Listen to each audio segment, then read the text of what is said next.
Well, here it is, a little bit ahead of schedule for me. I got the Flywoo Hexplorer LR. It's a long-range 4-inch hexacopter. Let's see what comes in the retail version here. So I got a little bit of some tips, and looks like a basic setup guide there. Looks like you get 3 sets of these 4024 props on 3 different colors. There's clear, clear gray, and clear blue. So pretty nice for each different set of motors. 3D printed part for the crossfire receiver, and for the Immortal T, which I'll be using. Nice that includes that. And here's the optional SMO 4K mount, which just in time I got that. Some antenna tubes. Nice set of spares here, looks like. That looks pretty complete. Nice. And then a couple of nice looking stickers. I think probably one of these would look pretty good on the DJI goggles, I think. Nice strap. And here's the Hex. Oh, what a free gift of a wrench. Allen key. Let me move this out of the way for a second. Let's take a look. Well, let's take this plastic off while I don't we. Okay, here we go. So, yeah, just a little bit cool, this thing. These motors here look nice. So Dave CFPV. Oh, yeah, 1404. 2750 kV. And then I guess this is the this is good. The receiver connection. So it looks like I'll be able to attach the crossfire. I'll have to remove this connector, but then I can just solder the crossfire right to this. I won't even have to take off the top plate, which I was thinking I might have to do. Oh, and there's the Nebula Pro, the black one in there. Can't wait to try that out. Yeah, I don't think there's anything to point out. Hasn't been discussed elsewhere.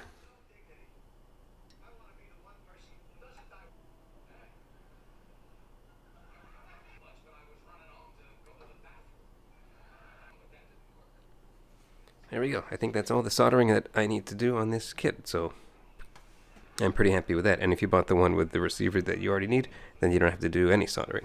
So now I think I just have to do the setup, which another nice thing about this, it has the Bluetooth connection, so you don't even have to plug it in. If you have the SpeedyBee app, you can just connect directly to Bluetooth and do all the flight controller setup.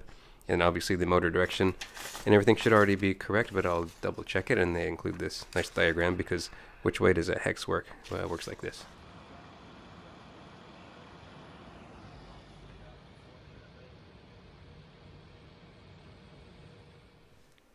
Alright, I've just come back from my first few test flights with the Flywoo Hexplorer, and I was pretty happy with how it was flying, I have to say.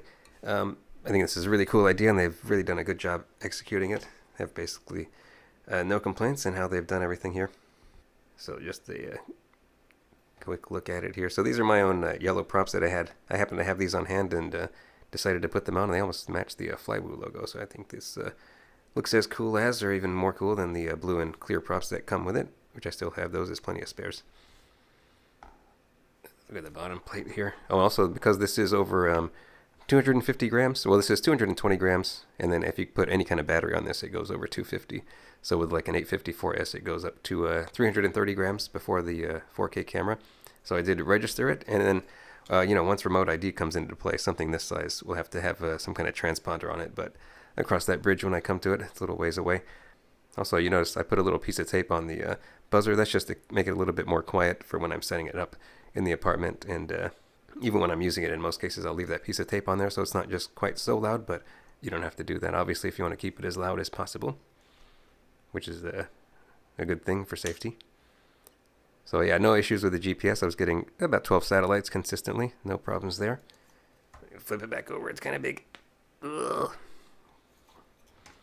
Nice long antenna here. This atomic antenna. Get a nice clear signal from that. I had no issues with reception, as you can guess. Today I flew it on a 854S, and I was getting about 8 minutes of flight time, which is about what I expected. And just for fun, I also tried it on a 650 and was getting about, predictably, about 6 minutes of flight time. And whether I was flying with the SMO 4K or not, I really couldn't tell too much of a difference in the flight performance or the flight time. So I think that's one of the advantages of this Hex, is that it can just carry things like that without really even noticing. And the footage that came from this was just fantastic. I'll have a separate clip up there. So in terms of the flying characteristics, I guess it's not a perfect analogy, but I think it might be something akin to like the difference between a two-wheel drive and a four-wheel drive car. Let's say like a two-wheel drive car, let's say rear-wheel drive, might be more fun to drive, might be more maneuverable, but a four-wheel drive car might have other advantages like more stability, more traction, and that's kind of how I feel about this. I think with the two extra props and motors, you just have more grip in the air, so to speak, and so it feels more stable, feels more locked in, and also because you have this big disc area, it feels a little bit floatier than you would expect. So yeah, it was quite a nice experience. Different enough to a quad, I think, to be worthwhile. And I was enjoying the sound of it as well. It was a little bit of a different sound with the 6 blades. And because this is pretty low kV, I think these are 2,750 kV. And on 4S, it's spinning at a pretty low RPM. So it was a nice kind of a low pitch sound. So I think it was less disturbing than a similar size, just the 4-inch quad.